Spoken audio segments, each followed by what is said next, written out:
Napakagandang araw sa ating lahat.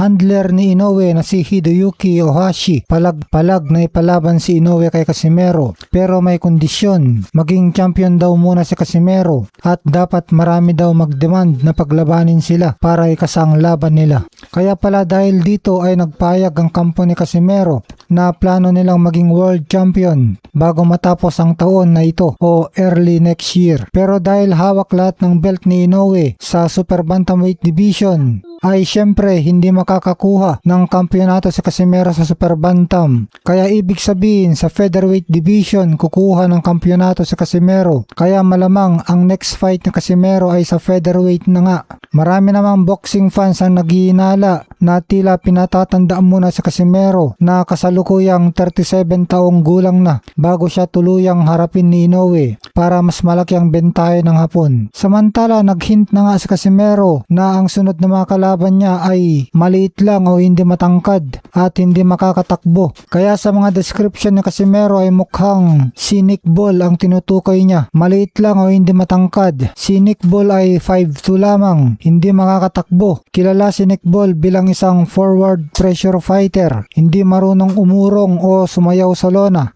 Ang laro niya ay makipagsabayan sa loob at magpaulan ng power punches. Katulad ng gusto ni Casimero, brawler ang estilo nito, kaya swak sa panlasa ng mga Pinoy fans na mahilig sa bakbakan. Si Nick Ball ang pinakamabilis na daan para maging champion si Casimero sa featherweight. Kahit naagawan ito ng titulo ni Brandon Figueroa, nanatili pa rin si Nick Ball sa top 5 hanggang top 8 sa WBA at WBC dahil sa kanyang magandang record na 23 wins, 1 loss, 1 draw at 13 knockout wins at sa pagiging dating kampiyon. Dahil pasok na rin si Casimero sa top 10 ng featherweight dahil sa pagtalo niya sa impresibong paraan kay Luis Nery, magiging world title eliminator ang laban nila ni Nick Ball. At kapag tinalo ni Casimero si Nick Ball, lalo na sa impresibong paraan, ay ang next fight ni Casimero pagkatapos kay Nick Ball ay isang world championship fight na kontra alinman kina WBC featherweight champion Bruce Shushu Carrington o kay WBA featherweight champion Brandon Figueroa. May bali-balita naman na bago ang super fight ni Inoue kay Bam Rodriguez sa February 2027 ay lalaban muna ito ngayong taon sa United States at aakyat siya sa featherweight at balitang si WBC featherweight champion Bruce Shushu Carrington ang makakalaban niya. O posible din naman ang ating kababayan